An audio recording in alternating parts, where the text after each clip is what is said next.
Good morning students, मैं Rishiraj Yadav, team CLC and मेरे साथ डॉक्टर आयुष पारिक हैं। हेलो। अब बात कर रहे हैं हम गुरुनीति 43 एपिसोड की। इस 43 एपिसोड में हम डिस्कस करेंगे मोस्ट ऑफ द पार्ट जो एंडोक्राइन का है वो। जैसा कि लास्ट गुरुनीति में हमने देखा था, most of the part nervous system का डिस्कस किया था और उससे रिलेटेड अदर सिस्टम से किस तरीके की मिक्स्ड अप्रोच जो थी वो हमने डिस्कस की। आज हम एंडोक्राइन सिस्टम और उसकी मिक्स्ड अप्रोच डिस्कस करेंगे। जी सर, बिल्कुल। तो इसी कड़ी में सर लास्ट ईयर के क्वेश्चन हैं हमारे एंडोक्राइन सिस्टम के। फर्स्ट क्वेश्चन हमारा इस गुरुनीति का, which one of the following pair is incorrectly match. तो सर ये कुछ हमें पेयर्स दे रखे हैं हॉर्मोन्स के, डिजीजेस भी हो सकती हैं, सोर्स भी हो सकता है, तो हमें देखना है कि गलत कौन सा है। जी, इनकरेक्टली मैच, यहाँ पर हमें स्टार मार्क करना है कि हमसे ये इनकरेक्ट पेयर पूछा है ना सर।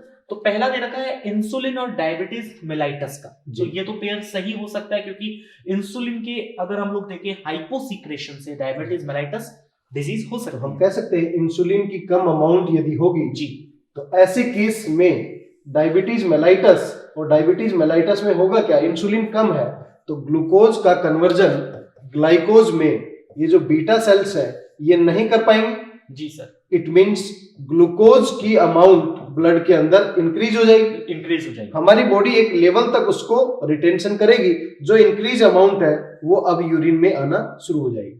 इट मींस ग्लूकोज कहां पर आ रहा है, यूरिन में आने लगा। ऐसी कंडीशंस को क्या बोलते हैं, ग्लाइकोसूरिया के नाम से हम लोग सर इसको जानते भी हैं जी। और अगर हम इसमें ब्लड ग्लूकोज टेस्ट भी करवाएंगे तो हमें हाइपरग्लाइसेमिक कंडीशन देखने को मिलेगी जी। इट मींस फर्स्ट ऑप्शन तो यहाँ पर करेक्ट हो गया है ना, हमें इनकरेक्ट पूछा है जी। और क्वेश्चन के हिसाब से ये गलत हो गया, हमारा आंसर ये नहीं होगा जी। ग्लूकागोन बीटा सेल्स, ये ग्लूकागोन जो है अल्फा सेल से रिलीज होता है। हम बात करें बिल्कुल अल्फा सेल, आपने बताया कि अल्फा सेल से सीक्रेट होगा जी। तो आइलेट ऑफ लैंगरहैंस में डिफरेंट टाइप की सेल हैं जी सर, अल्फा, बीटा, गामा या डेल्टा या पीपी सेल्स। तो उनमें ग्लूकागोन का जो सोर्स है जी वो कौन सा है, अल्फा सेल। अभी हमने देखा बीटा सेल तो किसका है, इंसुलिन का सोर्स है। इट मींस ये रॉन्ग हो गया। हम कह सकते हैं यही हमारा ऑप्शन होगा क्योंकि इनकरेक्टली मैच पूछा है। सही है।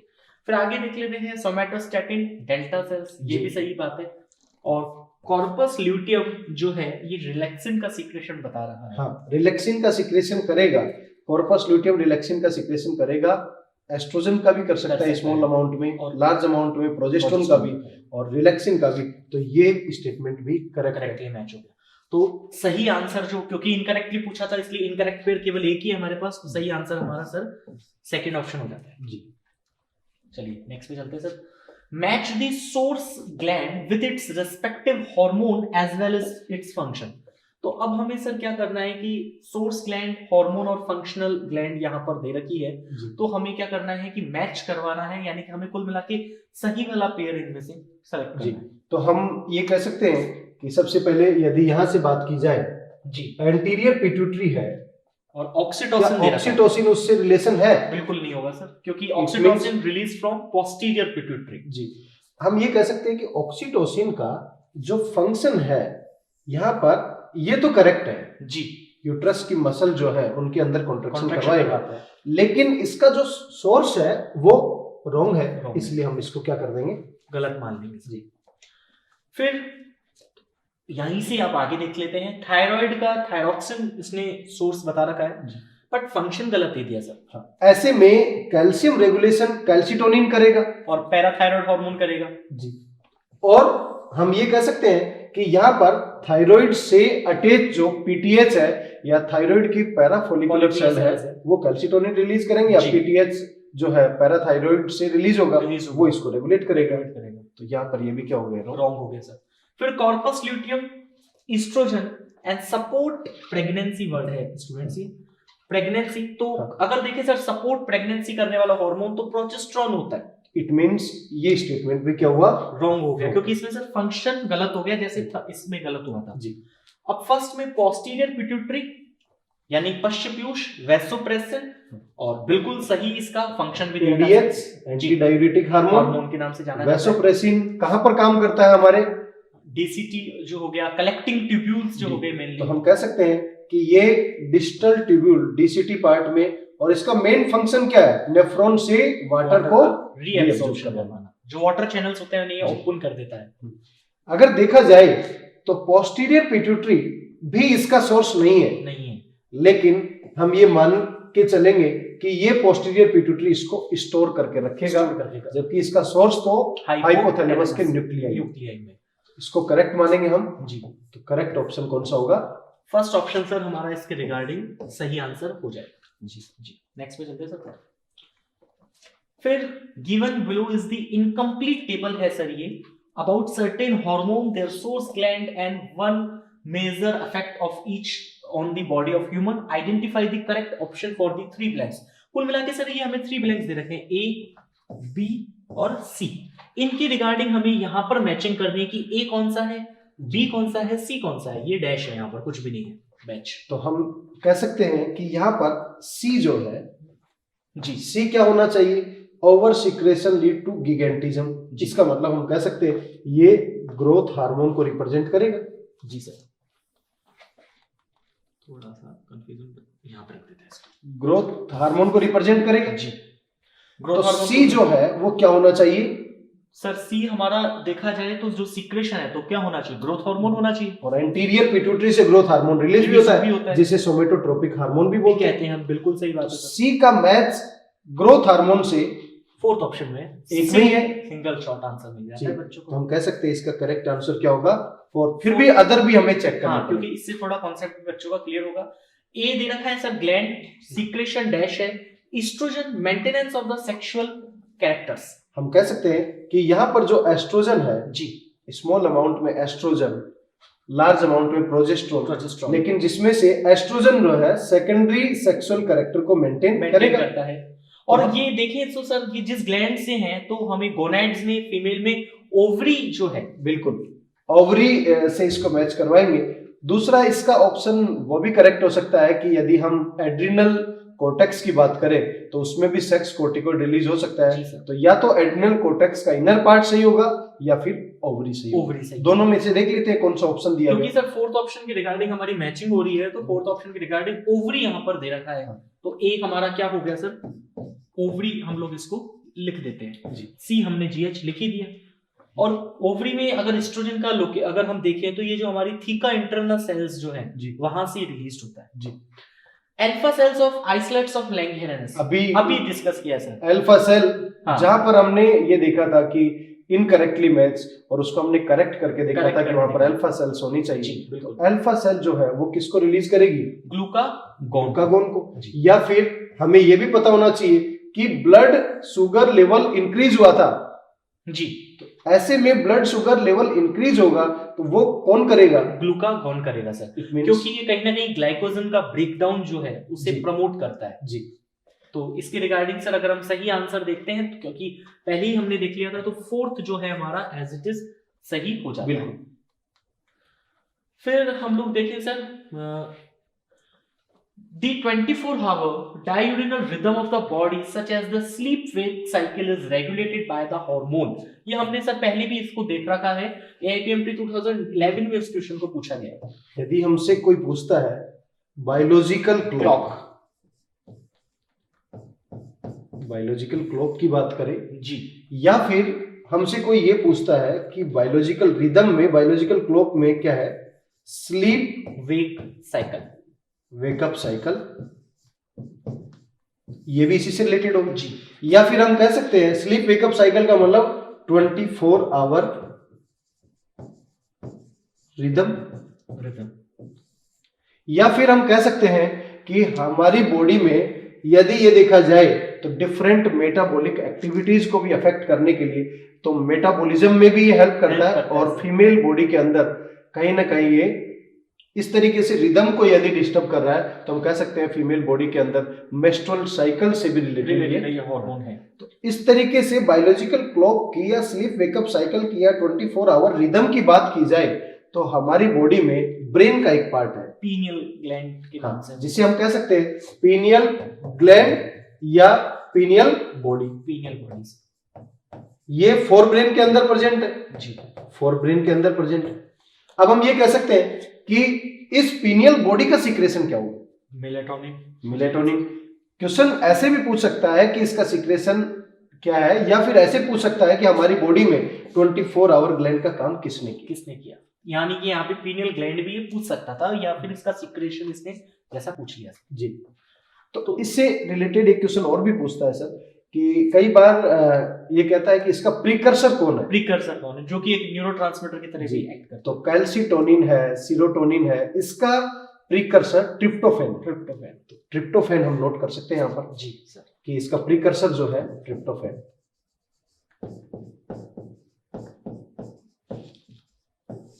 सेरोटोनिन जो है न्यूरोट्रांसमीटर की तरह जो एक्ट करता है, उसका भी प्रीकर्सर ट्रिप्टोफैन।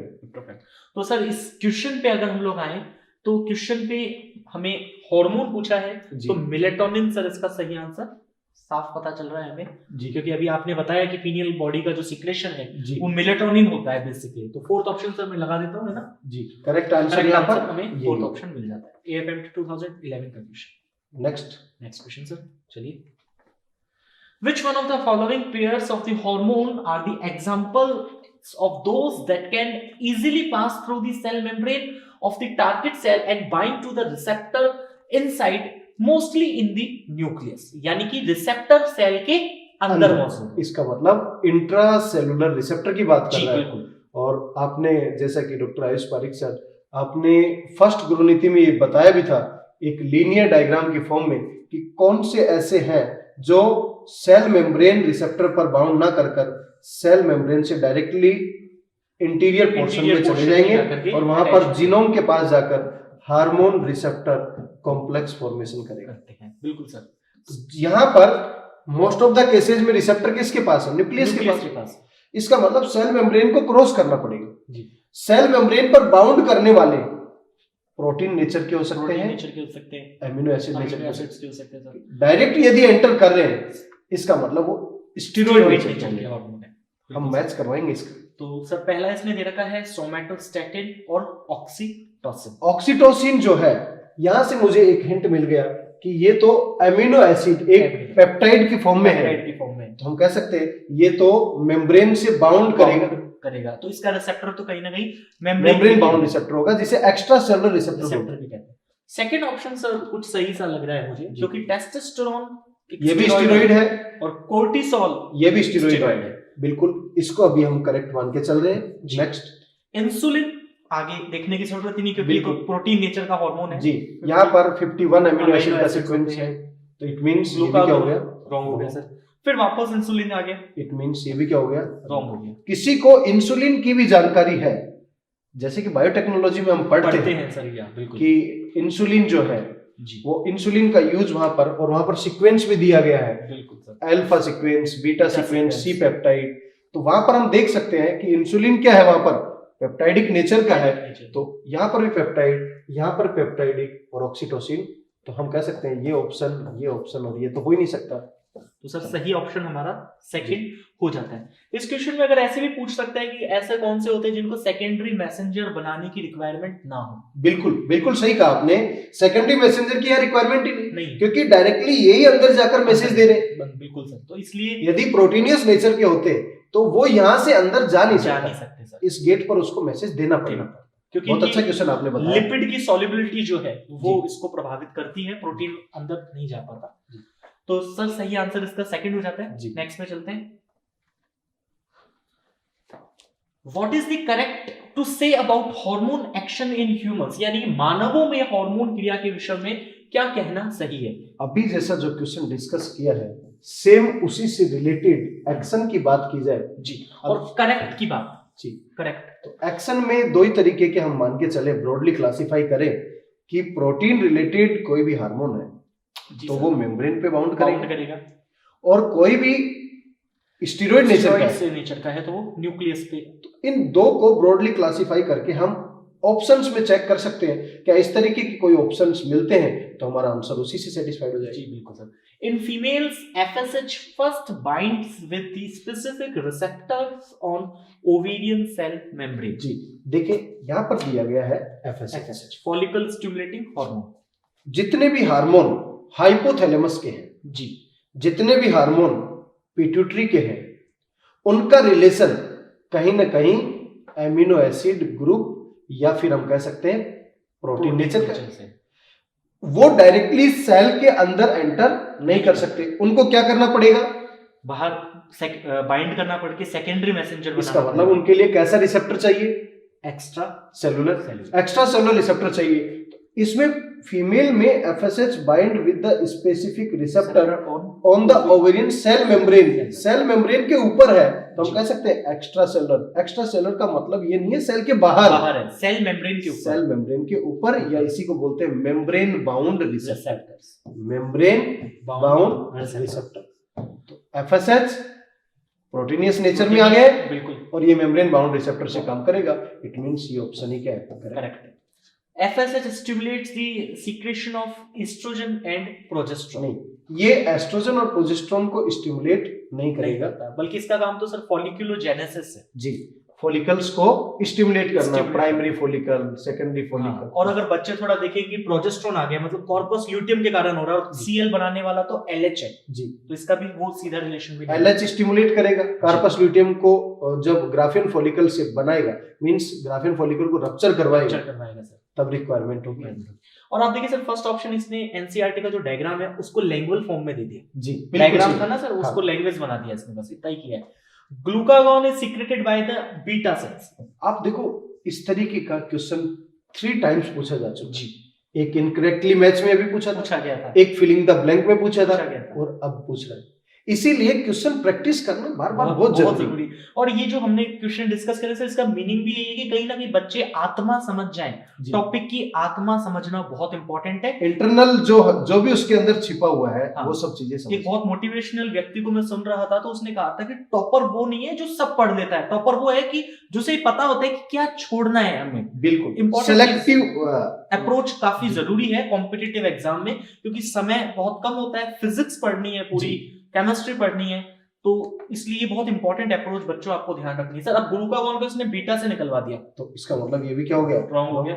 और फिर thymosin is stimulated with ageing, तो ये तो गलत एज बढ़ रही है, तो जिस व्यक्ति की एज बढ़ रही है, थाइमस इम्यून पावर से रिलेटेड है। जैसे जैसे बुढ़ापा आता है तो उसका इम्यून सिस्टम कमजोर होता जाता है, क्योंकि अगर हम एडल्ट में देखें तो एक धागे की तरह थाइमस ग्लैंड हमें दिखाई देता है।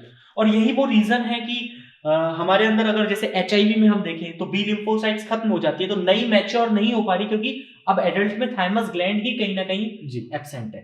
इट मींस एजिंग के साथ में स्टिमुलेट नहीं होना चाहिए, इसीलिए ये रॉन्ग हो गया। तो सर फर्स्ट ऑप्शन पे हमें आंसर करेक्ट मिल गया, बिल्कुल ये करेक्ट हो गया। नेक्स्ट पे चलते sir. Which of the following represent the action of insulin? Insulin तो मेरे को लगता है पैनक्रियास सबसे फेवरेट टॉपिक रहा है कहीं ना कहीं, बिल्कुल, और हर लगभग हर दूसरे तीसरे क्वेश्चन में कवर हो रहा है जी। Increase blood glucose levels by the hydrolysis of the glycogen. ऐसे में हम ये कह सकते हैं, अभी बार बार आपने भी बताया है कि इंसुलिन की एक्शन क्या है। इंसुलिन की एक्शन क्या है कि हम कह सकते हैं जो ये ग्लूकोज है इसको किस में कन्वर्ट कराना है? ग्लाइकोजन में। इसका मतलब ब्लड के ग्लूकोज लेवल को क्या करना है? कम करना है, और ग्लाइकोजन को बढ़ाना है सर। तो इस तरीके का यदि ऑप्शन हमें मिल जाता है, वही क्या होगा? करेक्ट, सही होगा। पर ये तो गलत बोल रहा है कि ये इंक्रीज बता रहा है। इट मींस, क्योंकि हमें तो क्या करना है, एक्शन, सही एक्शन बताना है। बिल्कुल, ये तो डिक्रीज करता है, तो गलत हो गया सर। इंक्रीज, वापस इसने ब्लड ग्लूकोज इंक्रीज करा दिया। हम देखो ऑप्शन भी एक यदि हमें पता है, फर्स्ट ऑप्शन में भी इंक्रीज है, सेकंड में भी इंक्रीज है, और फोर्थ में भी इंक्रीज है। ये increase blood glucose, increase blood glucose, increase blood glucose, तीनों में इंसुलिन एक हाइपोग्लाइसेमिक है, कम करता है जी, ब्लड के ग्लूकोज को कम करने का फंक्शन। बिल्कुल, तो डिक्रीज ब्लड ग्लूकोज हमारा आना चाहिए, है ना sir. Decrease blood glucose level by forming glycogen, जैसा आपने अभी ये फ्लो चार्ट में आपने डायग्राम में बताया। तो सही आंसर भी सर इसका थर्ड ही हो जाएगा जी। थर्ड सर इसका सही आंसर है। नेक्स्ट में चलते हैं सर। नॉर एपिनेफ्रिन, बिल्कुल, यानी कि नॉर एड्रेनलिन भी सर मैं इसको लिख दूं तो गलत नहीं होगा, क्यों जी? और इसकी एक्शन हम 2 से 3 बार पहले भी डिस्कस कर चुके हैं गुरुनीति में, कि ये जो पार्ट है ये किससे रिलेटेड है? ये ट्रिपल एफ रेस्पॉन्स से रिलेटेड है, फाइट, फ्राइट एंड फ्लाइट। इस तरीके का मीन्स स्ट्रेस कंडीशन, इसका मतलब इमरजेंसी सिचुएशन से कहीं ना कहीं ये संबंधित है। तो इमरजेंसी हार्मोन रिलीज हो रहा है। और सर एड्रिनल ग्लैंड की या सुप्राएड्रिनल ग्लैंड के मेडुला पार्ट से होता है। हाँ, तो हम ये कह सकते हैं ये इसका एड्रिनल का पार्ट है। एड्रिनल का पार्ट है सर, यहाँ से ही नॉरएपिनेफ्रिन और एपिनेफ्रिन रिलीज होते हैं। अब इसने नॉरएपिनेफ्रिन लिख दिया खाली, आगे ऑप्शंस के अकॉर्डिंग हमें देखना है कि which of the following above said statements are correct. हाँ, यहाँ पर इनकरेक्ट भी पूछ सकता है और करेक्ट भी। Correct. अब हमें करेक्ट बताना है। हाँ, कई बार क्या होता है कि बच्चे फटाफट ये पढ़ के इसके आधार पर अपने हिसाब से आंसर जज कर देते हैं। अब एक लाइन इसने नीचे लिख दी, इसको ये ऊपर भी लिख सकता था जी, तो ये थोड़ा देखने वाली बात है। फर्स्ट सर ए बता रहा है is released by sympathetic fibres. Sympathetic fibre हमने पहले भी डिस्कस किया है। सिंपैथेटिक नर्वस सिस्टम ही एड्रिनल मेडुला को स्टिमुलेट करता है। इट मींस ये स्टिमुलेट होगा जी, हार्ट बीट इंक्रीज होगी। तो ऐसे केस में सिंपैथेटिक फाइबर से रिलीज होगा, तो ये स्टेटमेंट तो क्या हो जाता है, करेक्ट हो जाता है। It is released by parasympathetic fibres. Sympathetic और पैरासिम्पैथेटिक एक दूसरे के एंटागोनिस्टिक है। इट मींस ये काम कर रहा है तो ये नहीं करेगा, इट मींस ये रॉन्ग हो गया। और सर इनमें सिंपैथेटिक फाइबर्स में देखें तो यहाँ पर एज ए न्यूरोट्रांसमीटर भी ये वर्क करते हैं। जी, सिंपैथेटिन जो है हाँ, वही एपिनेफ्रिन की तरह काम करेगा, क्योंकि वहां पर एड्रिनर्जिक फाइबर है जो एड्रेनलिन को रिलीज करेगा या नॉर एड्रेनलिन को रिलीज करेगा। और पैरासिम्पैथेटिक फाइबर्स में न्यूरोट्रांसमीटर देखें तो एसिटाइल कोलिन। अब यदि एक बात और भी दिमाग में आती है, कई बार बच्चों के कंफ्यूजन होता है कि एपिनेफ्रिन और नॉर एपिनेफ्रिन देखने में एक दूसरे के अपोजिट है, हाँ, लेकिन इनकी एक्शन अपोजिट नहीं है। एक ही पॉइंट की दूसरा पॉइंट फॉर्मेशन में रिएक्शन में एक ही जगह पर एपिनेफ्रिन बनता है और उसके बाद नॉर एपिनेफ्रिन इस तरीके से बनता है। सही बात है सर। तो these are not the antagonistic. नाम से ऐसा लगता है कि नॉर एपिनेफ्रिन आ गया है ना, इसलिए। फिर सर सी जो बोल रहा है इंक्रीज द हार्ट रेट। बिल्कुल, जब ऐसी केस है, इमरजेंसी सिचुएशन है, तो ऑब्वियसली हार्ट रेट तो इंक्रीज होगी। बिल्कुल सर। इट मींस ये सी स्टेटमेंट क्या हो गया, करेक्ट हो गया sir. Decrease the blood pressure. जी, अगर इस तरीके का क्वेश्चन आता है, हमने ऑप्शन देखे तो हमारे को दो ऑप्शन करेक्ट मिल गए, क्योंकि सभी में दो ऑप्शन दिए हैं। तो अब आगे हमें देखने की भी जरूरत नहीं है, हाँ, लेकिन फिर भी चेक कर लेते हैं। जब हार्ट रेट इंक्रीज हो रही है तो बीपी डिक्रीज नहीं होगा, ये भी इंक्रीज होगा। इट मींस ये क्या हो गया, रॉन्ग हो गया। तो कहीं ना कहीं सर जिसमें मुझे ए मिल जाए और सी मिल जाए वो सही हो जाएगा, ऐसा मुझे सर सेकंड ऑप्शन में मिल जाता है। तो सेकंड ऑप्शन क्या होगा, करेक्ट हो जाएगा सर, है ना। तो नेक्स्ट पे चलें सर जी। नीट 2013 का सर क्वेश्चन है, which of the following statement is correct in relation to the endocrine system. यानी कि कौन सा स्टेटमेंट एंडोक्राइन सिस्टम के रिगार्डिंग सही है जी। Adenohypophysis is under direct neural regulation of hypothalamus. गलत बात हो गई सर। एडिनो जो है वो, एडिनो का मतलब हम यदि डायग्राम की फॉर्म में देखें, आपने बनाया भी था सर ऐसा डायग्राम एक बार पहले, इस तरीके से यदि देखें तो यहां से ये जो कनेक्टेड है, यहां पर पोर्टल सिस्टम कनेक्टेड जी, और यहां से न्यूरॉन जो है वो न्यूक्लियाई की फॉर्म में डायरेक्ट कनेक्ट हो, तो पोस्टीरियर को तो क्या बोलते हैं, न्यूरोहाइपोफाइसिस, इसको क्या बोल रहे हैं, एडिनो।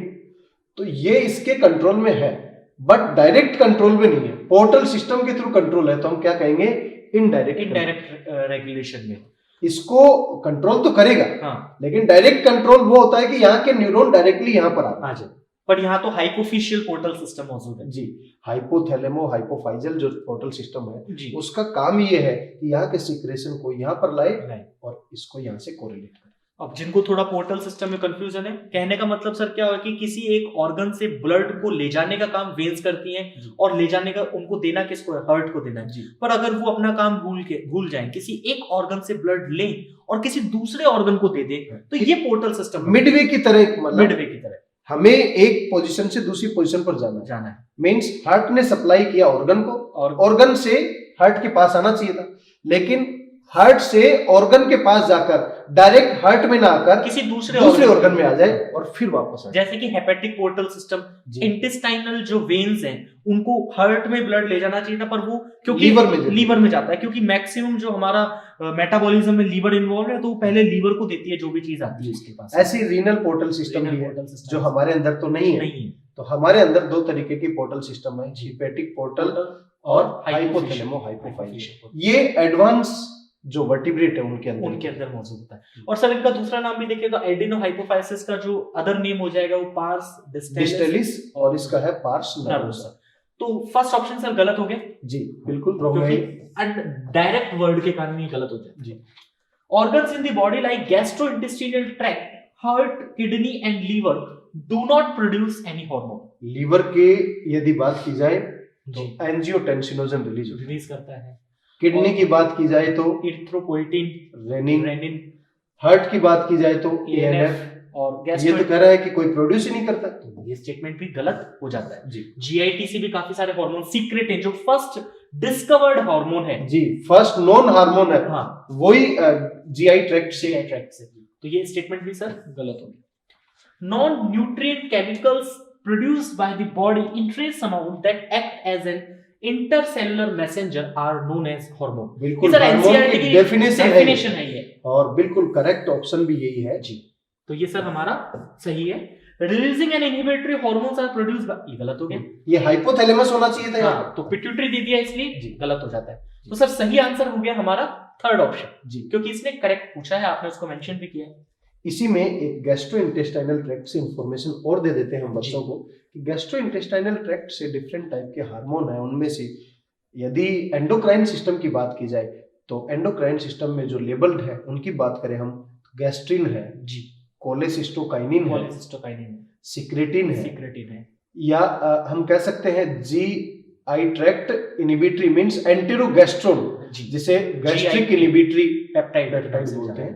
तो इस तरीके से इससे भी जो हार्मोन पता लग गया, इससे पता लग गया, इससे पता लग गया, इससे भी, लेकिन यहाँ कह रहा है डू नॉट प्रोड्यूस, इसलिए स्टेटमेंट गलत हुआ है। तो करेक्ट ऑप्शन क्या होगा? थर्ड ऑप्शन, एनसीईआरटी की लाइन भी और डेफिनेशन जी। नेक्स्ट पे चले सर। अब टेबल बना दी है, सेलेक्ट द आंसर। मैं कई देर से ये सोच भी रहा था कि टेबल क्यों नहीं आई अभी तक, नर्वस में भी नहीं थी, अब एंडोक्राइन में आ गई। Select the answer correctly matches the endocrine glands with the hormone it secrets and function deficiency.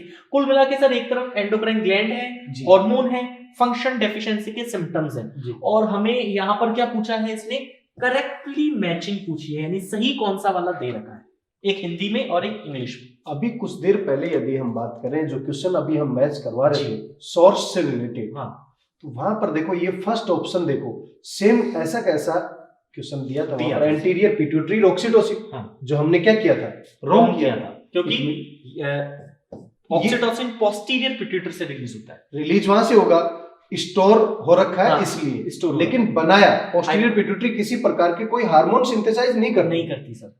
तो ऐसे बनाया किसने है, हाइपोथैलेमस में, ये तो रॉन्ग हो गया। देखो इस ऑक्सीटोसिन का ये फंक्शन मैंने वहां पर बताया था कि ये फंक्शन तो सही है, लेकिन वो प्रॉब्लम क्या होगी, गलत होगी। ठीक है sir.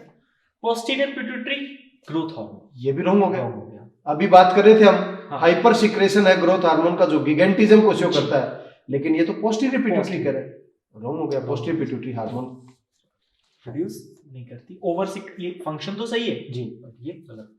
Thyroid gland, thyroxine, lack of iodine results in the goitre. हाँ, ये स्टेटमेंट जो है ये बिल्कुल सही है, क्योंकि थायराइड थायरोक्सिन T4 की फॉर्म में रिलीज कर रही है, और यदि आयोडीन की कमी हो जाए तो हमारे को आयोडीन युक्त नमक जो खाते हैं, आयोडीन की यदि कमी हो जाए तो ऐसे में गोइटर या घेंगा, जिसमें आपने कुछ लोग ऐसे देखोगे जो माउंटेन पर रहते हैं, पहाड़ी लोगों में, उसमें नेचुरल तरीके से क्या है, आयोडीन की कमी है। तो ऐसे में उनकी ग्रोथ जो होती है, क्योंकि थायराइड कहीं ना कहीं ग्रोथ से रिलेटेड भी, तो उनकी हाइट कम होती है, और उनके जनरली ये डिसऑर्डर देखने को मिलेगा जिसमें ये थायराइड वाला जो पोर्शन है बड़ी हो जाएगी। जी बिल्कुल। और सर इसके लिए एक टर्म हम लोग काम में लेते हैं, क्योंकि वो लोकलाइज्ड है एक सर्टेन एरिया तक, तो इसके लिए वर्ड यूज होती है एंडेमिक गोइटर। बिल्कुल, एंडेमिक गोइटर भी बोलते हैं, क्योंकि माउंटेन एरिया में क्या होता है सर, हिल पार्ट है, स्लोप्स होते हैं, तो वहां पर रेन के कारण जो भी आयोडीन होता है वो फ्लो कर जाता है रिवर्स के थ्रू, जी। और वहीं इसका उल्टा जो समुद्री यानी कोस्टल एरियाज में रहते हैं जी। वहां पे हमें गॉइटर बहुत कम देखने को मिलता है, क्योंकि वो जनरली सी फूड कंज्यूम करते हैं, और वहां पर सॉल्टेड वाटर ऑलरेडी है, उसमें आयोडीन भी प्रेजेंट है। तो एंडेमिक वर्ड ऐसे ही, अभी जैसे पेंडेमिक चल रहा है जी। तो पूरे वर्ल्ड लेवल पर कोई डिजीज हो तो पेंडेमिक हम कह सकते हैं, और एक लोकलाइज पर है तो एंडेमिक। और एपिडेमिक जो फैले तेजी से, कोई डिजीज किसी एरिया में फैलने लगे तो एपिडेमिक। तो ये कुछ टर्मिनोलॉजी थी सर इम्यूनिटी से जुड़ी हुई। कॉर्पस ल्यूटियम टेस्टोस्टेरोन बता दिया, कॉर्पस बिल्कुल ही गलत हो ल्यूटियम गया टेस्टोस्टेरोन नहीं करेगा, क्योंकि फीमेल में है, ये मेल का हार्मोन है। टेस्टोस्टेरोन तो रिलीज करने के लिए इंटरस्टिशियल सेल्स है, हाँ जो बिल्कुल, टेस्टिस के अंदर है, टेस्टिस के अंदर मौजूद है। तो वो रिलीज करेंगी। और स्पर्मेटो मींस ये और ये लगभग हर किसी में सही है, हाँ मींस हार्मोन और फंक्शन तो सही है, पर लेकिन उसकी ग्लैंड जो है हाँ उससे मिसमैच है। मिसमैच, यानी अंतःस्रावी ग्रंथि और हार्मोन की मैचिंग गलत है। और बहुत ही, ये वैसे फीमेल और मेल की बात है तो बहुत ही, ये तो सबसे पहले नजरों में आना चाहिए, गलत हो जाना चाहिए था। तो कुल मिला के सर सही मैचिंग, सही आंसर थर्ड हो गया हमारा। चलिए next, identify the hormone with its correct matching of source and function. आपको ऐसा नहीं लग रहा सर ये ज्यादातर सोर्स फंक्शन पे ये कंसंट्रेट कर रहे हैं? इससे इसका मतलब है कि आपको उस ग्लैंड के बारे में नॉलेज भी होना चाहिए, उसके सोर्स का मतलब है ग्लैंड की आइडेंटिफिकेशन, उसके फंक्शंस पता होने चाहिए। हाँ। और ये यदि आप किसी भी एक ग्लैंड के लिए स्पेसिफाई नहीं कर सकते, आपको सभी ग्लैंड्स पढ़नी पड़ेगी, तभी आप उसका सोर्स और फंक्शन पता लगा पाएंगे। Oxytocin, posterior pituitary, growth and maintenance of mammary glands. क्या ये पॉसिबल है? मेंटेनेंस ऑफ मेमोरी ग्लैंड और ग्रोथ और पोस्टीरियर पिट्यूटरी से ऑक्सीटोसिन तो रिलीज तो हो सकता है क्योंकि वहां स्टोर हो रखा है, लेकिन वो ग्रोथ और मेमोरी ग्लैंड के इससे रिलेटेड नहीं है, क्योंकि ये सेकेंडरी सेक्सुअल कैरेक्टर है। इससे रिलेटेड तो क्या होना चाहिए? ईस्ट्रोजन होना चाहिए, जो कि फीमेल का सेक्सुअल हार्मोन है। इसका ये काम तो करता है मेमोरी ग्लैंड पे, पर इन लैक्टेशन में काम करता है। हाँ, वो अदर फंक्शन। हाँ, दुग्ध स्त्रावण की जो प्रक्रिया है, जो संकुचन करवा रहा है स्मूथ मसल्स में, हाँ, वो काम है। मैं कह सकता हूं milk let down hormone. Milk let down hormone तभी कहते हैं सर। तो करेक्ट पूछा है तो मैं इसको गलत कर देता हूं सर, क्योंकि ये सही नहीं है। मेलेटोनिन, जैसा अभी आपने बताया भी था, पीनियल ग्लैंड, ये भी सही है। Regulate the normal rhythm of sleep wake cycle. It means ये जो ऑप्शन है ये 100% करेक्ट है, क्योंकि मेलेटोनिन पीनियल ग्लैंड या पीनियल बॉडी का है और ये नॉर्मल बॉडी का रिदम रेगुलेट करता है। Progesterone, corpus luteum, stimulation of growth and activities of female secondary sex organ. अभी बात कर रहे थे हम फीमेल सेकेंडरी सेक्स ऑर्गन के डेवलपमेंट के लिए एस्ट्रोजन रिस्पॉन्सिबल है, ना कि प्रोजेस्टेरोन। तो ये भी क्या हो गया? Atrial natriuretic factor ventricular wall increases the blood pressure. ANF जी, atrial natriuretic factor. Natri means sodium, ऐसा फैक्टर है जो सोडियम को यहां से निकाल देगा जी, सोडियम को निकाल देगा और ये एक वैसोडाइलेटर की तरह काम करता है। यहाँ वैसोडाइलेटर की तरह काम करेगा। तो आप बताओ, जब वेसल्स डायलेट हुई है तो ब्लड प्रेशर कम होगा या ज्यादा होगा? तब तो कम होगा। ये कह रहा है इंक्रीज। ये वर्ड इसमें, इस वजह से एक क्वेश्चन गलत हो गया जी। तो कुल मिलाकर के सही मैचिंग, सही आंसर, इसका आंसर सेकंड में। फाइट और flight reactions cause activation of. कितनी बार हम नाम ले चुके हैं, ट्रिपल एफ। यहाँ पर 2 ही F दिए हैं, हम एक ऑलरेडी एक्स्ट्रा डिस्कस कर चुके हैं, तो अब ये क्वेश्चन तो गलत नहीं होना चाहिए। बिल्कुल, फाइट, फ्लाइट और फियर जी। The parathyroid glands leading to increased metabolic rate. अब ये भी ध्यान रखना है, कई बार इसमें स्टेटमेंट सही हो सकता है पर हमें यहाँ पर इनकी रिएक्शंस के अकॉर्डिंग देखना है। जब भी ऐसी रिएक्शंस जनरेट हो रही है तो इसका मतलब इमरजेंसी सिचुएशन की बात हो रही है, तो हमें इमरजेंसी सिचुएशन से रिलेटेड ये स्टेटमेंट नहीं दिख रहा। The kidney leading to the suppression of renin, angiotensin, aldosterone pathway. ये भी fight or flight reaction नहीं है, सिचुएशन नहीं। The adrenal medulla leading to the increased secretion of epinephrine and norepinephrine. जी, कहीं पर भी इस तरीके के क्वेश्चन पूछा जाए तो वो डायरेक्टली आपको क्या कहना चाह रहा है कि ट्रिपल एफ से रिलेटेड बात करें, तो आप सीधा एड्रिनल मेडुला पर जाएं, और इन ऑप्शन में केवल एक में ही एड्रिनल मेडुला है, तो बाकी सभी ऑप्शन क्या हो गए? रॉन्ग। थर्ड ऑप्शन क्या है? करेक्ट हो गया। इनमें ऐसी क्वेश्चंस में ऐसा हो सकता है कि स्टेटमेंट सही हो, जी पर आपसे यहाँ फाइट और फ्लाइट की बात की है, बिल्कुल। तो हमें फालतू के ज्ञान देखने की जरूरत है ही नहीं। A chemical signals that has both endocrine and neural role। ऐसा ही क्वेश्चन नर्वस सिस्टम में भी जी बिल्कुल, क्योंकि वो नर्वस सिस्टम का भी क्वेश्चन था और ये क्वेश्चन एंडोक्राइन का भी है और नर्वस सिस्टम का भी है। और वहां पर हम एक्सप्लेन कर चुके हैं कि दोनों में रोल करने वाला जो है वो क्या है, एपिनेफ्रिन, जो एज ए न्यूरोट्रांसमीटर की तरह भी एक्ट करता है और हार्मोन की तरह। और ये एक टायरोसिन डेरिवेटिव है, तो एमिनो एसिड डेरिवेटिव भी है। जी sir. Next sir, which one of the following hormone is not involved in sugar metabolism? Sugar, it means कहीं ना कहीं ग्लूकोज वर्ड जरूर आना चाहिए। इंसुलिन 100% है, बिल्कुल ग्लूकोज को ग्लाइकोजन में कन्वर्ट कर रहा है, तो ये तो है, ये तो हो जाएगा ट्रू। ग्लूकागोन ये भी है, ग्लाइकोजन को ग्लूकोज में कन्वर्ट कर रहा है। कोर्टिसोन है, कोर्टिसोल है, ये जितने भी हार्मोन है ये ग्लूकोकोर्टिकोइड है, तो ये भी है। एल्डोस्टेरोन जो है जी, ये एल्डोस्टेरोन ये एक मिनरलोकॉर्टिकॉइड है। इट मींस ग्लूकागोन भी ट्रू था, इंसुलिन भी ट्रू है, कोर्टिसोल भी, ये ट्रू नहीं है, ये मिनरलोकॉर्टिकॉइड। जी सर, बिल्कुल।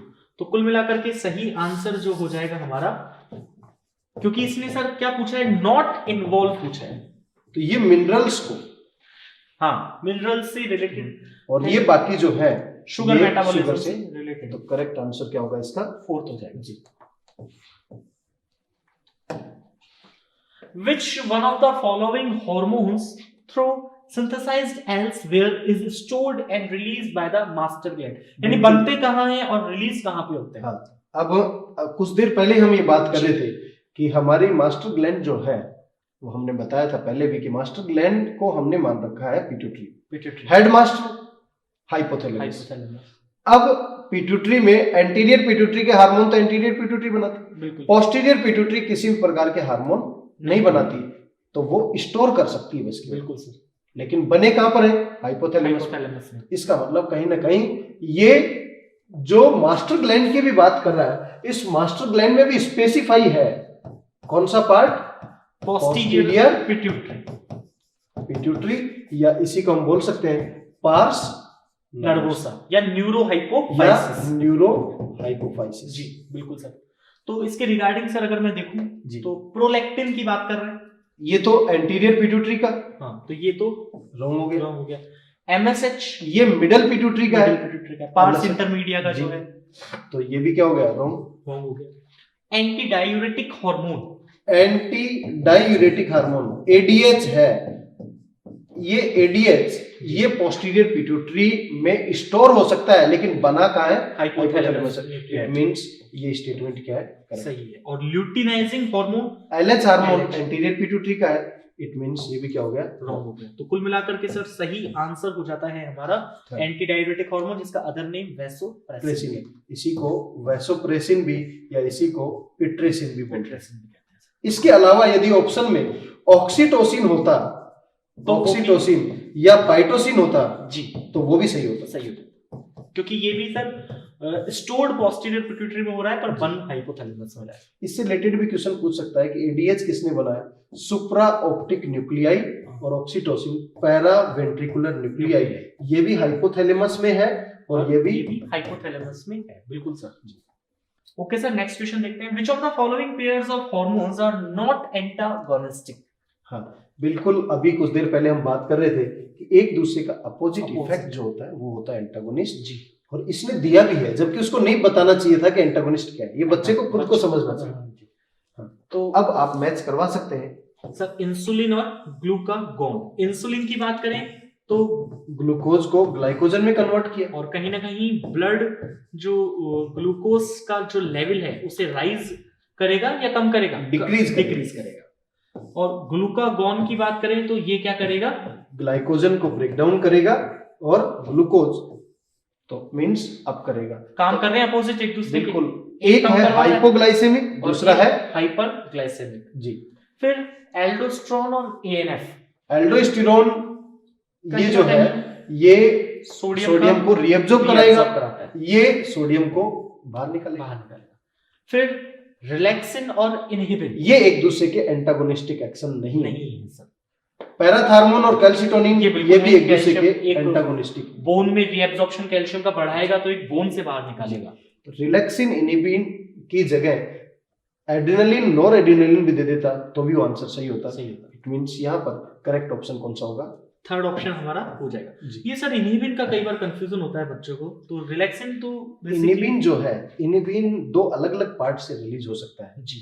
एक पार्ट इनहिबिन जो है वो सर्टोली सेल रिलीज करता है, हाँ। एक पार्ट ग्रेनुलोसा सेल रिलीज करती है, और दोनों का ही काम है कि ओवर एफएसएच सीक्रेशन होता है उसको इनहिबिट करना। इनहिबिट, इसीलिए वर्ड ये इनहिबिन बना है ना, इनहिबिट कर देना। यानी मेल में भी होता है, कई बार कंफ्यूजन होता है बच्चों को, इनहिबिन मेल में भी सीक्रेट हो रहा है और फीमेल में भी हो रहा है, और एफएसएच को नेगेटिव फीडबैक देने का एक तरीके से ये काम करता है। तो सर सही आंसर भी हमारा वो हो गया था ना, रिलैक्सिन और इनहिबिन। चलिए, चेंजेस इन GnRH यानी gonadotropin releasing hormones, pulse frequency in female is controlled by the circulating levels of। आपने फीडबैक सिस्टम की फीडबैक की बात की थी एक जगह पर कि इस तरीके से GnRH जो है ये कहां से रिलीज होगा? रिलीजिंग और इनहिबिटिंग कहां से रिलीज होगा? हाइपोथैलेमस से। हाँ बिल्कुल सर। अब हाइपोथैलेमस किसको कंट्रोल कर रहा है? एंटीरियर पिट्यूटरी को जी, और एंटीरियर पिट्यूटरी फिर डिफरेंट ऑर्गन को। लेकिन GnRH गोनेडोट्रोपिक, तो गोनेडोट्रोपिक गोनेड्स मेल के अंदर क्या होंगे? टेस्टिस, और फीमेल के अंदर क्या होंगे? ओवरीज। इसका मतलब यहाँ पर फीमेल की बात कर रहा है, फीमेल की बात। तो ओवरीज से रिलीज होने वाला हार्मोन यहाँ पर कौन सा है? एस्ट्रोजन और प्रोजेस्टेरोन। तो करेक्ट ऑप्शन यहाँ पर क्या होगा? फोर्थ, क्योंकि यहाँ पर इनहिबिन है, यहाँ पर प्रोजेस्टेरोन ओनली है, यहाँ पर एस्ट्रोजन ओनली है। मेनली GnRH जो सीक्रेशन होगा हाइपोथैलेमस से वो एंटीरियर पिट्यूटरी को कंट्रोल करेगा।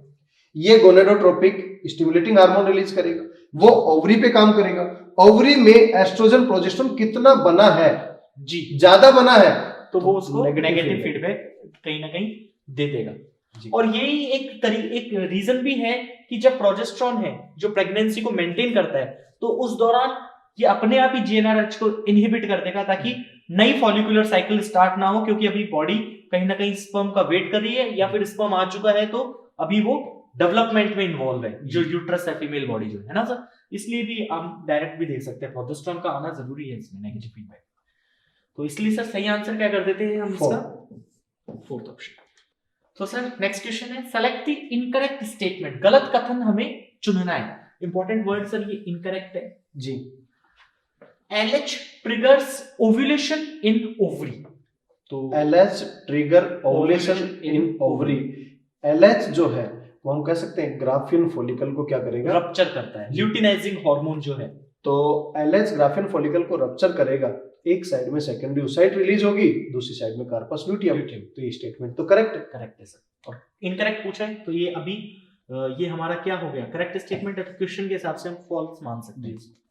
तो ये चलो बच्चों कंफ्यूज होगा, हम इसको करेक्ट मान लेते हैं, और हमें इनकरेक्ट पूछा है ना जी। LH and FSH decrease gradually during the follicular phase. नहीं, ये स्टेटमेंट रॉन्ग है। फॉलिकुलर फेज में FSH नहीं होगा तो फॉलिकुलर फेज डेवलप कैसे होगा? हाँ सही बात है सर। तो ये स्टेटमेंट हमारा इनकरेक्ट हो गया, यानी कि इनकरेक्ट हो गया, और यही हमसे पूछा है सर जी। तो सही हमारे अकॉर्डिंग जो आंसर है वो तो सेकंड है। LH triggers secretion of androgens from the leading cell। हाँ, LH trigger secretion of androgen.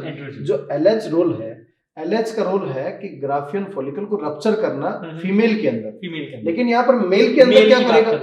Mail के अंदर ये LH जो है ये कहां पर काम करेगा? इंटरस्टिशियल सेल पर जी। इसी को LH को इंटरस्टिशियल सेल स्टिमुलेटिंग हार्मोन भी कहते हैं मेल्स के अंदर। ICSH जी, ICSH interstitial cell stimulating hormone. Interstitial cell को क्या बोलते हैं? लीडिंग सेल कहते हैं। वो टेस्टोस्टेरोन एंड्रोजन की फॉर्म में रिलीज करवाएगा। तो ये भी क्या है? ट्रू स्टेटमेंट है। FHS stimulate the Sertoli cells which helps in spermiogenesis। स्पर्मियो ये वर्ड समझना जरूरी है। नॉन मोटाइल का मोटाइल में जो कन्वर्जन है, तो सर्टेन फैक्टर्स है जो इसको यहाँ से इसमें कन्वर्ट करवाएंगे। तो ये जो फैक्टर्स हैं ये कौन रिलीज करता है? Nutritive cell Sertoli cells. बिल्कुल। तो हमें इनकरेक्ट पूछा है, तो इनकरेक्ट कौन सा होगा? सेकंड ऑप्शन जो है सर हमारा वो गलत हो जाता है। ठीक है। The amino acid tryptophan is the precursor for the synthesis of। अभी कुछ देर पहले हमने डिस्कस किया था कि इनके प्रीकर्सर से रिलेटेड भी क्वेश्चन पूछ सकता है, तो डायरेक्टली मेलेटोनिन और सीरोटोनिन इसका आंसर। इससे एक चीज याद भी आ रही है कि sir tryptophan amino acid milk में पाया जाता है, तो सेरोटोनिन जो हार्मोन है ये कामनेस के लिए रिस्पॉन्सिबल है। तो कहीं ना कहीं नींद का जो है, रात को दूध पीने से, जो लोग रात को दूध पीने की प्रैक्टिस जिनमें रहती है उनको साउंड स्लीप, अच्छी नींद आती है। इसका रीजन सर यही कहीं ना कहीं है स्टेटमेंट का। तो फर्स्ट गलत हो गया था सर हमारा, और फोर्थ आंसर उसका हो गया। Which hormone do stimulate the production of the pancreatic juice and bicarbonate? Pancreatic juice और बाइकार्बोनेट, इसका मतलब कहीं ना कहीं वो बाइकार्बोनेट को भी और पैनक्रिएटिक जूस को भी स्टिमुलेट कर रहा है। तो या तो वो ऐसा होना चाहिए CCKPZ, कोलेसिस्टोकाइनिन पैनक्रिएटिक जाइमोजन, या फिर क्या होना चाहिए? सिक्रेटिन होना चाहिए जी। ये सिक्रेटिन तो क्या करवाएगा? बाइकार्बोनेट को रिलीज करवाएगा। कोलेसिस्टोकाइनिन पैनक्रिएटिक जाइमोजन है जी, ये क्या रिलीज करवाएगा? ये पैनक्रिएटिक जूस को भी रिलीज करवाएगा और गोल ब्लैडर से जो सिक्रेट करेगा बाइल जूस उसको भी रिलीज करवाएगा। तो इसके रिगार्डिंग यदि हम करेक्ट ऑप्शन देखें तो सेकंड में मिल जाता है सर। फिर भी एक बार हम ऑप्शंस को थोड़ा सा देख लेते हैं। गैस्ट्रिन एंड इंसुलिन जी। तो सर इंसुलिन तो हार्मोन हो गया जी, और जो गैस्ट्रिन का है ये भी एक तरीके का लोकल हार्मोन हो गया, पर ये काम गैस्ट्रिक जूस से रिलेटेड है। इंसुलिन एंड ग्लूकागॉन अभी हमने देखा जी, ये जो है हमारा इंसुलिन हाइपोग्लाइसेमिक हो गया और ग्लूकागॉन हाइपरग्लाइसेमिक हो गया। और एंजियोटेंसिनोजन एंड एपिनेफ्रिन, इसमें अभी एपिनेफ्रिन के हमने रेस्पॉन्स देखे थे जी, कि ट्रिपल एफ रेस्पॉन्स के लिए रेस्पॉन्सिबल है। तो करेक्ट ऑप्शन हमारा कौन सा होगा? सेकंड ऑप्शन हमारा करेक्ट हो जाता है सर जी। चलिए सर नेक्स्ट पे चलते हैं। तो नेक्स्ट क्वेश्चन है सर, ग्रेव डिजीज की बात करी है। Grave disease is caused due to. Grave disease जो है वो थायराइड के हाइपर सिक्रेशन से रिलेटेड होती है। इट मींस यहां से थायराइड का ऑप्शन केवल एक ही दिया गया है, फर्स्ट। तो फर्स्ट ऑप्शन क्या होगा? करेक्ट होता है सर। नीट 2016 में तो भरमार एंडोक्राइन क्वेश्चंस के। अब देखो आप, ये क्वेश्चन हम पहले डिस्कस भी कर चुके हैं कि पोस्टीरियर पिट्यूटरी को ट्रू ग्लैंड नहीं बोलते, क्योंकि ये क्या करता है? केवल स्टोर करता है और किसी भी प्रकार के हार्मोन को सिंथेसाइज नहीं करता है, इसीलिए इसको स्यूडो ग्लैंड भी बोलते हैं। तो हम कह सकते हैं इनमें इस तरीके का ऑप्शन कहाँ दिया हुआ है सर? ये अगर हम पढ़ लेते हैं एक बार options, it only stores and release hormone. It means first option ही क्या है यहाँ पर? करेक्ट हो जाता है। और it is under the regulation of hypothalamus. नहीं, हाइपोथैलेमस से तो डायरेक्ट रेगुलेशन है, इस वजह से इसको ये नॉट ट्रू नहीं बोल रहे हैं हम। इट मींस किस वजह से बोल रहे हैं कि ये केवल स्टोर और रिलीज करता है, किसी भी हार्मोन को सिंथेसाइज नहीं करता। स्टेटमेंट तो ये भी सही है, लेकिन उसने कहा कि पोस्टीरियर पिट्यूटरी को ट्रू ग्लैंड या एंडोक्राइन ग्लैंड क्यों नहीं बोला जी? क्योंकि रेगुलेशन, क्योंकि अगर हम रेगुलेशन ऑफ हाइपोथैलेमस में देखें तो एंटीरियर पिट्यूटरी भी कहीं ना कहीं है जी, तो वो तो ट्रू ग्लैंड हो गई। इट सीक्रेट्स एंजाइम, तो ये भी रॉन्ग हो गया। It is provided with A duct. नहीं, ये एंडोक्राइन है तो डक्ट तो वहां पर, क्योंकि एंडोक्राइन तो है बट ट्रू एंडोक्राइन ग्लैंड नहीं है, और ये दोनों तो हमारे एक्सोक्राइन ग्लैंड की कहीं ना कहीं बात है, तो इसलिए ये गलत हो जाता है जी। तो करेक्ट ऑप्शन क्या होगा? फर्स्ट। मुझे लगता है कि सर ये क्वेश्चन जो था इसमें काफी कंफ्यूजिंग ऑप्शंस थे बच्चों के लिए, एक बार इसको पढ़ना अच्छे से जरूरी था बच्चों को। ए temporary endocrine gland in the human body. काफी टेम्पररी एंडोक्राइन ग्लैंड का मतलब है पार्ट टाइम के लिए बने और फिर उसके बाद में वो डिसोशिएट हो जाए। तो ऐसे में फीमेल बॉडी के अंदर कार्पस ल्यूटियम है जो पार्ट टाइम के लिए फंक्शन करती है। बाकी तो सभी जो ग्लैंड है ये परमानेंट ग्लैंड है, तो कार्पस ल्यूटियम क्या होगा इसका? सही आंसर हो जाएगा।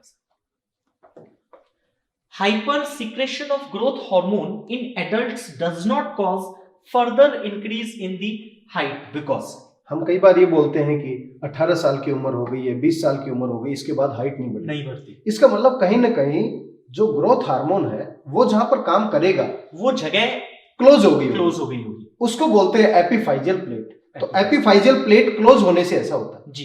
इस तरीके का यदि हम कोई ऑप्शन आइडेंटिफाई करें तो जैसे अगर ये सर इस तरीके की कोई हमारी लॉन्ग बोन है तो यहाँ पर एपिफाइजल प्लेट हम लोग देख सकते हैं जो कहीं ना कहीं बोन की लॉन्ग बोन में अलग अलग पार्ट हैं, diaphysis, physis, metaphysis, metaphysis, epiphyseal. Epiphyseal plate close होने से ऐसा होता है। इस तरीके का कोई ऑप्शन हमें मिल जाता है तो वही क्या होगा, करेक्ट सही हो जाएगा sir ji. Epiphyseal plates close before adolescence, after adolescence नहीं, हम ये कह सकते हैं कि after, close after adolescence. After adolescent, इसका मतलब लगभग 12 से लेकर 18 ईयर की एज। तो हम ये मान रहे हैं ये एडोलेसेंट एज है। इसके बाद में ये क्या हो गई है, क्लोज हो गई है, इसीलिए हाइपर सीक्रेशन का कोई फर्क नहीं पड़ेगा, नहीं पड़ता। फर्स्ट ऑप्शन ही क्या है यहाँ पर करेक्ट हो जाता है sir. GnRH, a hypothalamic hormone needed in the reproduction, acts on। GnRH की बात हो रही है, हाइपोथैलेमिक हार्मोन है जो कि रिप्रोडक्शन में जरूरी है। तो ये कहां पे एक्ट करता है? Anterior pituitary gland and stimulate the secretion of LH and FSH। First में ही सर हमें सही आंसर यहां पर मिल जाता है क्योंकि इधर पोस्टीरियर पिट्यूटरी दे दिया, बल्कि ये काम तो एंटीरियर पिट्यूटरी भी करता है, इधर भी पोस्टीरियर पिट्यूटरी दे दिया। और फोर्थ ऑप्शन में ऑक्सीटोसिन दे दिया, ये पोस्टीरियर पिट्यूटरी का पिट्यूटरी का। तो ये सब क्या हो गए रॉन्ग। करेक्ट ऑप्शन क्या होगा, first option. Which of the following is an amino acid derived hormone? हम बार बार बोल रहे हैं टायरोसिन डेरिवेटिव या tryptophan derivative, amino acid derivative है, और करेक्ट ऑप्शन क्या होगा, नेफ्रिन। एक तरीके का NTR है, टेबल याद रखनी जरूरी है बच्चों को। Which of the following hormone can play a significant role in osteoporosis? Osteoporosis का मतलब होता है sudden decrease in oestrogen level female के अंदर यदि देखा जाए तो हम कह सकते हैं ऑस्टियोपोरोसिस कैल्शियम को रेगुलेट करने के लिए क्या क्या है, या तो एस्ट्रोजन के या फिर पैराथायराइड को, या फिर हम क्या कह सकते हैं कैल्सिटोनिन का। तो यहाँ पर कौन से ऑप्शन इससे रिलेटेड दिए गए हैं वो चेक कर सकते हैं, एस्ट्रोजन और पैराथायराइड हार्मोन। तो फर्स्ट ऑप्शन ही क्या है यहाँ पर सही हो गया। ऑस्टियोपोरोसिस की बात करें तो हम लोग बेसिकली बोन्स इसमें ब्रिटल हो जाती हैं और बहुत जल्दी केस हो सकते हैं फ्रैक्चर के regarding. Fragile to break, easy way से osteo means bone, porosis means pore create हो गए हैं। तो अगर आप कहीं बॉलीवुड वाला पोज देते हैं, गद्दे के ऊपर इस तरीके से गिरते हैं, तो पता चला कि 2-3 बोन आपकी फिर फ्रैक्चर हो जाएगी अगर आपको ऑस्टियोपोरोसिस है जी। मैच दी नीट 2019 तक पहुंच चुके हैं। Match the following hormones with the respective disease. Match करना है सर डिजीज के साथ हार्मोन का, तो इंसुलिन की मैचिंग में सर हम डायबिटीज मेलाइटस कर सकते हैं। फर्स्ट में 5, थायरॉक्सिन जो है सर गॉइटर से रिलेटेड हो सकता है, बिल्कुल। पर 4 कोर्टिकॉइड्स जो हैं वो अगर हम लोग देखें तो कोर्टिकॉइड हमारे एडिसन डिजीज से रिलेटेड हो सकते हैं। और ग्रोथ हार्मोन की हम लोग बात करें तो एक्रोमेगाली। तो सर सकते हैं 5, 4, 1 and 3, 5, 4 बिल्कुल गलत हो गई, 1, 3, 5, 4, 1, 3। तो फर्स्ट स्टेटमेंट ही क्या है करेक्ट, और थर्ड भी क्या हो गया। नीट 2019 का क्वेश्चन है, how does steroid hormone influence the cellular metabolic activities. Cellular activities की बात कर रहे हैं और स्टेरॉइड हार्मोन की बात कर रहे हैं। तो स्टेरॉइड हार्मोन तो अभी हमने बात की थी डायरेक्टली सेल के अंदर जाएंगे, तो डायरेक्टली सेल के अंदर जाएंगे तो क्या सेकेंडरी मैसेंजर की रिक्वायरमेंट होगी, नहीं होगी। यहाँ पर सेकेंडरी मैसेंजर रॉन्ग ये भी sir cyclic AMP cell membrane या एक्स्ट्रा सेलुलर रिसेप्टर है, तो ये भी क्या हो गया रॉन्ग हो गया। Changing the permeability of cell membrane, नहीं, इसको चेंज करने की रिक्वायरमेंट नहीं हो तो डायरेक्टली एंटर कर रहा है, तो वो क्या करेगा हार्मोन रिसेप्टर कॉम्प्लेक्स न्यूक्लियस के पास बनाएगा, इट मीन जीनोम के पास बनाएगा। तो करेक्ट ऑप्शन क्या होगा, फोर्थ हो जाता है सर। 2020 का नीट का है, कोविड काल का जो नीट था उसका क्वेश्चन है ये। Select the correct statement. Insulin acts on pancreatic cell and adipocytes. Pancreatic cell और एडिपोसाइट पर, तो क्या आप कह सकते हैं कि पैंक्रियाटिक सेल और एडिपोसाइट पर, इन दो सेल पर काम करेगा, ये दो सेल पर काम करेगा, तो करवाएगा क्या, हमें ये भी देखना पड़ेगा। तो पहले हमें ये देख लेते हैं कि इंसुलिन के फंक्शन क्या है, ग्लूकागोन के फंक्शन क्या है, कोर्टिकोइड्स या ग्लूकोकोर्टिकोइड। पहले एक बार ऑप्शन डिस्कस कर लेते हैं जी। Insulin is associated with hyperglycaemia, जो इंसुलिन जो है वो हाइपो है, तो ये रॉन्ग हो गया जी। Glucocorticoid stimulate gluconeogenesis. ये स्टेटमेंट क्या है करेक्ट है, क्योंकि हमें क्या करना है ग्लूकोज को बनाना है। और glucagon is associated with hypoglycaemia. Hypoglycaemic condition, ये रॉन्ग हो गया। और ये रॉन्ग इसलिए हुआ क्योंकि सर एडिपोसाइट्स के साथ वो मेनली हिपेटोसाइट्स पर काम करता है, हिपेटोसाइट्स पे काम करता है। पैंक्रियाटिक सेल्स पे तो ये उसी पे काम नहीं करता है। पैंक्रियाटिक सेल से तो कहीं ना कहीं जो है एक्सोक्राइन और एंडोक्राइन निकलता है, सोर्स है इसका पैंक्रियाटिक सेल्स, तो हम कह सकते हैं, पर मेन फंक्शन हेपेटोसाइट्स और एडिपोसाइट्स जी। तो इसी वजह से हमारा सही आंसर जो सर कौन सा हो गया, थर्ड। ये भी नीट 2020 का 3 क्वेश्चन आए सर पिछले साल। Match the following columns and select the correct option. Disease वाला ये फेमस क्वेश्चन है इनका। पिट्यूटरी ग्लैंड की अगर हम लोग बात करें तो सर पिट्यूटरी ग्लैंड से डायबिटीज इंसिपिडस हम लोग देख सकते हैं। पोस्टीरियर पिट्यूटरी यानी वैसोप्रेसिन के हाइपोसिक्रेशन से, एडीएच के हाइपोसिक्रेशन से होगा, तो ए में लगा देता हूं मैं थर्ड। थायराइड ग्लैंड, थायराइड से रिलेटेड हम बात करें तो ग्रेव फर्स्ट, ये हाइपर सिक्रेशन से होगा। और एड्रिनल ग्लैंड की बात करें तो एडिसन जी फोर्थ, एडिसन ये सप्रेशन से होगा। पैनक्रिया डायबिटीज मेलाइटस तो हम कह सकते हैं इंसुलिन के डिक्रीज होने से होगा। तो ऐसे मैच करवा सकते हैं हम, थर्ड 1 4 एंड 2। तो third 1 4 and 2, first option is the correct answer. तो आज हम बात कर रहे हैं ये गुरु नीति की, जिसमें 43rd एपिसोड कंप्लीट कर चुके हैं। और नई साल आने से पहले हमने नर्वस और एंडोक्राइन के मैक्सिमम जो स्लॉट है वो कंप्लीट किए हैं। अब नई साल में एंटर करके हम दूसरे एपिसोड्स की बात करेंगे। एक और एपिसोड इसका बाकी है जिसमें हम लोग वापस अब मिक्स्ड फॉर्म में सारे इंपॉर्टेंट पॉइंट्स अगर कहीं से रह भी गए होंगे एनसीईआरटी के, तो उन क्वेश्चंस को और कुछ कंसेप्ट जो अभी तक रह गए उनको हम लोग डिस्कस अब अगली क्लास में करेंगे। मेरी तरफ से, हमारी टीम की तरफ से, डॉक्टर आयुष सर की तरफ से आप सभी को नव वर्ष की शुभकामनाएं जी। Okay, thank you.